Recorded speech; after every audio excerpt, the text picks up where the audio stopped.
سلام كما يتصنحوتا فتواتن كبراتن تخطاتلتي ددبي تي في نسعة زدالنا لكم حصرتن واناون زيناتات حزنا لكم قريبنا لنا كتكتاتلونا عدمان عيو بكاندي أرستنتوتاتهم فليمنا لنا بسنكي جونوسايداو كوينات تغارو عدداسن لبوناو قلولاو كوينم كمزلون هتوت فتح كمزت ألبون تكال دوب ألبو حخايم MSF قليتهم أوردا كلتو لعلو قدام أبرها واتبها 4 تقمتيا بستخبر بعال أبرها واتبها استرخو بوتانا بوتا تغراي أمار أرحا تغراي كابنة قستات أبرها واتبها تموكرو سيدوم كمرحو كمزقبا حبيرهم أما قلت جمر سلاماو سلف سراوي تغراي أبكالوت كوابتات كمزقتلت حبيرهم بيت مخري منسترات إثيوبيا متاشي دنبي حيل نيوكلير إثيوبيا بمصداق نايت ساندوكان دببه كوميشنر غيرو كمز شومه أفليتوم مولديفيس كاوادنا بهتان زمحلالف حمامات إيدس فنطاطان هيباتيتس بين نزوغدت فلاميت هاجر كوينا نابزرزرو سجيرنا لنا مسالتاو زيناتات بينيا محدش سنايم كتتال بسنكي جونوسايداو كوينات تغارو عدداسن لبناو قلولاو كوينم كمزلون هتوت فتح كمز تقلبن تكال دوب ألبو حخايم MSF قليتهم بفلاي دحرو على سمع بريتورياون انتخونا فتح زي رخبو تمزابلتي عبلا لسئنة مقبي مسئلة مدحانيتن نخبي دا أمراوي حمامي قالعو ألو يبل تبتاب تكال دوب ألبو حخايم MSF تكال دوب ألبو حخايم كمز قلتهم أمراو تغطي تخرج زي تقبر اللو حمام كنسو أبرسيو حسرت قبو حكمنا وقلقالو تزهب تكال توسيخوو أب حدقن يابركي بتحير كبكب القليتهم هوسبيتال ميان شرارو فلي حكمنا ودقافة أمري هيب كمزلو زقلت MSF قبريو هاندستوها لتمازابالن كالوت وغناتن حكمنا وقلقالوت إنها بوم يركبيلوم أب عدي حارس زترحو هافتي شيط أي محادر نيرزبالة قبريو هاندس بسنكو خينات أكالا موقدات بتحيوو نبينو كمزنبرن سدرو ناب سودان تسديتهم دهاي كمزيبولون قليتهم هيوتا ما عسكر تمزابلت حسومي زبالة قبري وحانس زناب بالعالم بتحاتن انتعاتو مدك السينو كوفيلو كمز حلفو إزغلت يوهابو بزلو حاجزا أمراو حكمنا وسن لو تخمزلو وزغلت اتوغن يخون مبرك أنزا أب سمعو اوان أزيو كمز چندغن كمز غطعان تغليتهم كالي نلالخ لتعاماوتي أبتو هسبيتال اتحكم زلا أزمراز تبهالت وغن أبتي فلما اوانات سميات عود حكمنا كمزليان تزاربوام زين زعابدو كم زدلن سبات عبديت كيبلوا بمسقا كم زي تقبلتون قليصام حجي يابطبو كنتات كم زلاز قلصت ازمرام سرحتنياتات تكال دوب ألبو حخايم MSF نزقبر لحكمنا وحاجزات امسقينام يخونن برزاقيت حلوف تذكرتات كوينات نبا عمرانا تملالسو يربشوا كم زلويا تقلص MSF اب هوسبيتال ميان شرارو بسنكي كوينات جونوسايد كم دقاس مسان قطعنت حزن غوهن كالوسن لبناو صقتا زفطرو صقماتن زسمعوم وغناتن مدحان يسرح كم زلو ابريهم أوردا كلتو لعلو قدام أبرها وأصبها 4 تقمتيا بستخبر بعال أبرها وأصبها استرخبو بوصانا بوتا تግራይ أمرار رحا تግራይ ካብ ነገስታት أبرها وأصبها تمكرو سيدوم كمرحو كم زقبا حبيرهم أبرها وأصبها أبنت عالم كوينوم بسلاماو مقدي كريستنا كم زسفحفحو دحر مزخخر سراحتهم كابراو عاي كفل زبن جميروم كساب حج مصنحو قليصوم بزحات أبيات كريستياناتن قداماتن كم زحانصون قليصوم كلتيوم نغستات مس قدسنا كم صنحون دحريو بنغسنان قدسنان صنحون اسروم حيزوم مسكالوت حزبታት ዘለዎም አፈላላይ خبيروم ተቀቢሎም ዘعرفون مخانو مزخخيروم ስለዚህ ካብ ነገስታት አብርሃ ወአጽብሃ ተመክሮ በመውሰድ አማራራሓ ትግራይ ሓድነት በመጥንኻር ሰላም በመዕማቅ ጸገማት ፖለቲካ ብልዝብ ክፈትሕዎ ሕቶታት ህዝቢ በአግባቡ ክምልሱን አተሐሳሲቦም ህዝብ ትግራይ ጅግናን ታሪክ ሰርሕን ከም ዝኾነ እቲ መግለጽ መንነቱ ዝኾነ ክብርታቱ ተጠናኺሩ ክቅጽል ከም ዝግባ እነዚህ ድማ በቀንዱ አማራራሓ ትግራይ ከም አብርሃ ወአጽብሃ ሓደ ኮይኖም ክመርሕዎ ትጽቢት ይግበር ኢሎም ሎማዓመት በዓል ነገስታት አብርሃ ወአጽብሃ ብዝለዓለ ድምቀት በሰላም ከም ዝተኸበረውን እቶም ቡጻአን አቦታት ገሊጾም እዞም ቅዱሳን ንእግዚአብሔር ኢዶም እናዘርግሑ ኢዶም እግዚአብሔር ህሊናኦም ንእግዚአብሔር ዝሃቡ ህይወቶምን እናነዋውሮምን ምስ እግዚአብሔር ዝገበሩ ካልኦት ኣብ ዝጽገሙሉ ጊዜ ካልኦት ኣብ ዝሽገሩሉ ጊዜ ንሳቶም ግን ናብ እግዚአብሔር ኢዶም እናዘርግሑ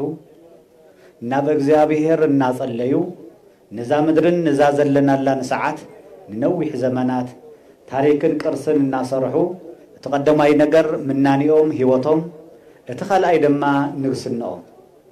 እቲ ምናኒኦም ቅዱሳን ምዃኖም ምስቶም ኣቦና ብፁዕ ኣባ ሰላማ ክሳቴ ብርሃን ተጠሚቆም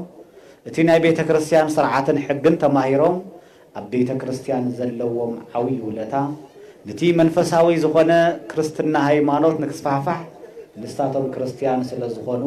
ነታ ምድር እዚኣ ድማ ክርስቲያን ክኾን ድማ ብዙሕ ሰሪሖም እዮም ክርስቲያን ጥራሕ ምዃን ኣይኮነን ንክርስቲያን ዘድልዮ ነገር ድማ ሰሪሖም እዮም ኣብያተ ክርስቲያን ይጾም እዮም ኣብያተ ክርስቲያናት ፈልፊሎም እዮም ካልኦት ቤተ ክርስቲያናት ብዙሕ ተሰርሕለው እዮም ዝገርም ግን ዋሻ ህንጻ ቤተ ክርስቲያን ግን ኣብ ትግራይ ናይ ትዝበዝሐ ምክንያቱ ኣሽዑ ዝነበረ ናይ ስነ ህንጻ ናይ ጥበብ ናይ ፍልስፍና ናይ አክሱም ገሊጾምልና እዮም እቲ ሓደ ጥበብና ሓወልቲ አክሱም እዩ ኣብ ዙርያ ጽዮን ዝተሰርሐ ብኡንቅ ብዝኸበረ ዝተሰርሐ ቤተ ክርስቲያን እዩ እቲ ኻልኣይ ድማ ኣውዚ ዘለናዩ ኣብ ደርቢ ነገስት ዘሎ ፍሉይ ህንጻ እዩ እቲ ሓደ ቤተ ክርስቲያን ንኣማኒ ከጥምቁን ናጠመቁን ናመሃሩን ናነገሱን ናመሓደርሎ ዝነበሩሉ ግዜ ህዝቢ ንከይሽገርውን ቤተ ክርስቲያን ይሰርሕሉ ንከይጽገምውን ከመይ ከም ዝኾነ ክርስትናውን ባዕሎም ተጠሚቆም ቆረውቲ ሰገድቲ ቅዱሳንውን ነይሮም ኩሉ ድማ ነትና ህይወቶም ድማ ክለብስ ገይሮም ስለዚህ አብራው ሐጽፋ ኣብ ዘመኖም እቲ ፍሉይ ዝገብሮ ነገር ቤተ ክርስቲያን እናሰርሑ ክርስትናን እናስፋፍሑ በሓድነት ብፍቅሪ ንህዝብና ናውዝ ታሪክ ውጽሕሞ እዮም ብፍላይ ድማ ቤተ ክርስቲያናት ከይጽገም ደግሞ መሬት ኣብ ዘይከብለሉ ኣብ ዘይሐመቀሉ ጊዜ ኣብ ተጸነቀሉ ጊዜ ደግሞ መሬት ምቹ ኣብ ዝኾነ ሕዚ ከተማ ካመይ ኣበይ ከም ዝስራሕ ናይ ሕርሻ ቦታታት ኣበይ ከም ዝኸውን ቅዱሳን ነገስታት አብርሃ ጽባ ካብታች ምርኣይ ይካል እዩ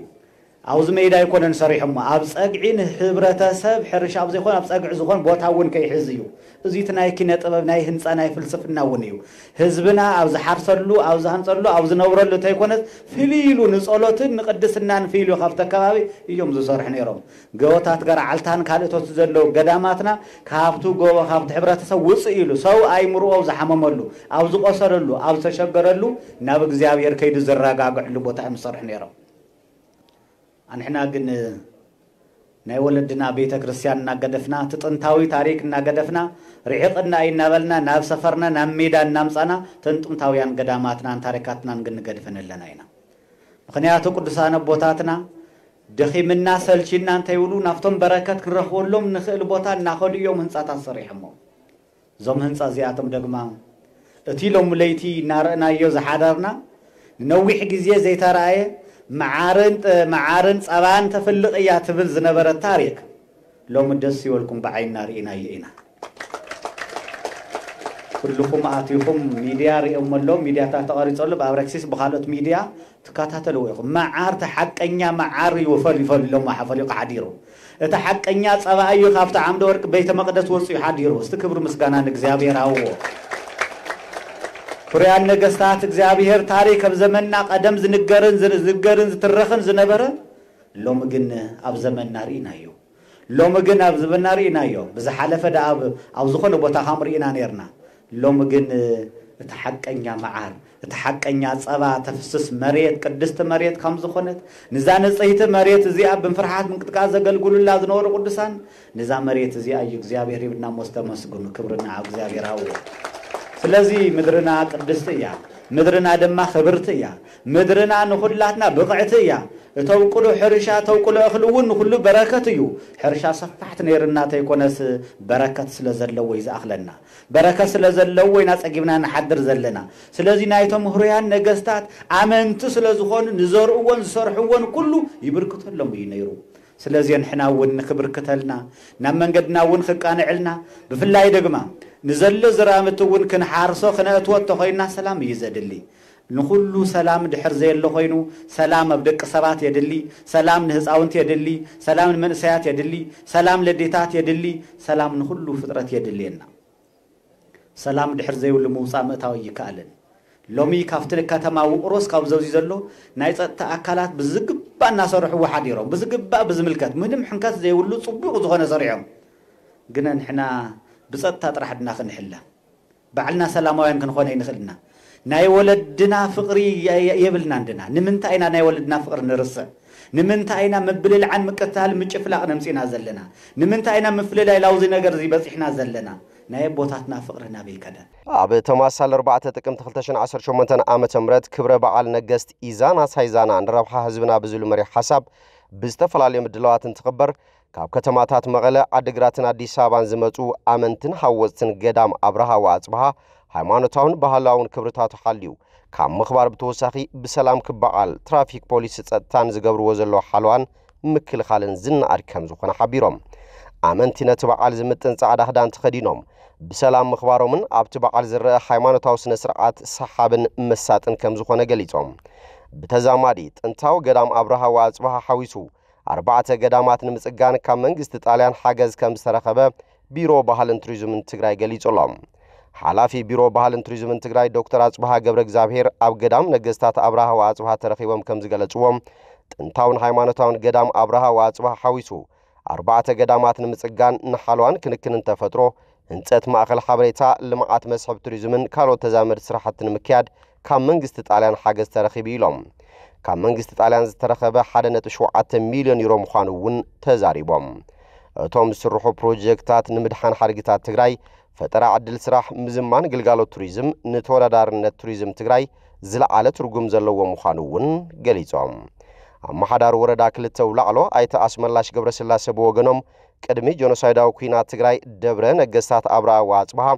ብኣግባቡ ብዘይ ምጽጋን ምዕቃብን ኣብ ዩኔስኮ ከም ዝገብ ዝተጀመረ ጻዕሪ ክንድት ዝድለን ቅድሚት ብዘይ ምኻዱ ህዝብን መንግስትን ትግራይ ክሳብ ሕጂ ናብ ረብሓ ኣይተሰጋገረን ክብሉ ገሊጾም ኣብ ወረዳ ክልተ ውላዕሎ 4ይ ክፍለ ዘመን ዝተሃነጸ ገዳም ኣብርሃ ወአጽብሃ መስጅድ አልነጃሺ ታሪኻዊ ቦታ መቃብር ዮዲት ጉዲት ጋዕዋን ካልኦት ምስ ስልጣነ ዘመነ ደኣማት የሓናኽሱምን ዝተኣሳሰሩ ታሪኻውን ሃይማኖታውን ጸጋታት ከም ዝርከቡ ገሊጾም እዞም ጸጋታት ንምፍላጥን ምዕቃብን ምስ ቢሮ ባህልን ቱሪዝምን ትግራይ መንበረ ሰላማ ኦርቶዶክስ ተዋህዶ ትግራይን ህዝብን ምምሕዳር ዞባ ምብራቕን ካልኦት ኣካላትን ይስራሕ ከም ዘለውን ኣብሪሆም ኣብ መቐለ ዝጀመረ ሰላማዊ ሰልፊ ሰራዊት ትግራይ ኣብ ካልኦት ከባቢታት ከም ዝቐጸለ ተሓቢሮም ሶኒ 3 ጥቅምት 2018 ዓመተ ምህረት ኣብ ትግራይ ከተማ መቐለን ከባቢያን ዝርከቡ ኣባላት ሰራዊት ኣርሚ 22 ሰላማዊ ሰልፊ ካይዶም እዮም እቲ ኣብ ከተማ መቐለ ዝነበረ ሰላማዊ ሰልፊ ምስ ላዕሎት ኣመራርሓ ትግራይ ድሕሪ ዝተኻየደ ዘተ ደው ክብል እንከሎ ሎሚ ኣብ ዝተፈላለዩ ከባቢታት ትግራይ ግን ከም ዝቐጸለ ተገሊጾም ኣብ ዞባ ማእኸል ካብ ነበለት ናብ ሓውዜንን ዓድዋን ዝወስዱ መንገድታት ድማ ተዓጽዮም ኣለዉ ኣብ ነበለት መዋፈር ኣውቶቡስ እውን ተዓጽዩ ከም ዘሎ ካብቲ ከባቢ ብኣሳኣል ዝተሓገዘ ሓበሬታ ኣረድዮም እቶም ሰልፈኛታት ሰራዊት ትግራይ ካብቲ ዝሓለፈ ክፍሊት ይወሃበናን ሕቶ መሬትን ብተወሳኺ ወርሓዊ ክፍሊትና ብእዋኑ ኣይበጽሓናን ዘሎ ክዳንን ሳእንን ይወሃበና ኣብ ጣብያታትን ከባቢያዊ ምሕዳርን ከይድና ዝተፈላለዩ ሕቶታት ምስ ነቕርብ ሰማዒ ኣይንረክብን ብስሩ እውን ከም መጠን ተጋደልቲ ኣይንኽበርን ዝብሉ ሕቶታት ከልዕሉ ተሰሚዖም ኣባላት ሓይልታት ትግራይ ኣብ መቐለ ካብ ከባቢ ሰሜን እዝን ኮሌጅ ሕብረትን ብእግሮም ናብ ቤት ጽሕፈት ግዚያዊ ምሕዳር ትግራይ እዮም ኣምሪሖም ነይሮም ኮይኑ ግና ፕሬዝዳንት ታደሰ ወረደ ኣብ ካልእ ዕማም ስለ ዝነበረ ክረኽብዎ ኣይከኣሉን ምክትል እቲ ግዚያዊ ምሕዳር ኣይተ ኣማኑኤል ኣሰፋ ከተኣናግዶም መጺኡ እኳ እንተነበረ እቶም ሰልፈኛታት ካብ መረባት ቤት ጽሕፈት ኣቐዲሞም ስለ ዝወፁ ኣይተራኸቡን ተባሂሉ እቶም ሰልፈኛታት ክሳብ 4ይ ደርቢ እቲ ቤት ጽሕፈት ብምድያብ ፕሬዝዳንት ታደሰ ኣብ ቤት ጽሕፈቱ ምህላውን ዘይምህላውን ኣረጋጊጾም እዮም ንጸሓፊት እቲ ፕሬዝዳንት እውን ቤት ጽሕፈት ከፊትኪ ኣርኢና ከም ዝበልዋ ቢቢሲ ዝረኸቦ ሓበሬታ ኣመላኺቱ ብድሕሪኡ ናብ ኣዳራሽ ሓወልቲ ሰማዕታት ከኣትዉ እሞ ዝምልከቶም ሰበስልጣን መጺኦም ክሰምዕዎም ዋላ እኳ እንተተሓበሮ ነቲ ሓሳብ ክቕበልዎ ይከኣሉን ነዚ ስዒቡ እምበኣር ብሓይሊ መንገድን ተዓጺውና ናብቲ ዘለናዮ መጺኦም ከዘራርቡና እዮም ብዝብል መበገሲ ካብ መቐለ ዘውፅኡ 3 ኣገደስቲ መንገድታት ዓጺዮም ተራእዮም እንተኾነ ሕቶኦም ብሰላማዊ መንገዲ ስለ ዘቕረቡ ኣብ ሰብ ኮነ ንብረት ዘብጽሕዎ ናይ ሓይሊ ስጉምትን ዕንወትን የለን ቤት ምኽሪ ሚኒስትራት ኢትዮጵያ መጣየሽ ደንቢ ሓይሊ ኒውክሌር ኢትዮጵያ ብምጽዳቕ ንኣይተ ሳንዶካን ደበበ ኮሚሽነር ገይሩ ከም ዝሾመ ኣፍሊጦም ቤት ምኽሪ ሚኒስትራት ኢትዮጵያ ዕለት 4 ጥቅምት 2018 ዓመተ ምህረት ኣብ ዘካየዶ መበል 49 መደበኛ ኣኼቡ ኮሚሽን ሓይሊ ኒውክሌር ኢትዮጵያ ንምጥያሽ ዝወፀ ረቂቕ ኣጽዲቑሎም ነዚ ስዒቡ ድማ ቀዳማይ ሚኒስትር ኢትዮጵያ አብይ አሕመድ ካብ ዕለት 4 ተጀሚሩ ንኣይተ ሳንዶካ ደበበ ኮሚሽነር ሓይሊ ኒውክሌር ኢትዮጵያ ገይሩ ከም ሸሞ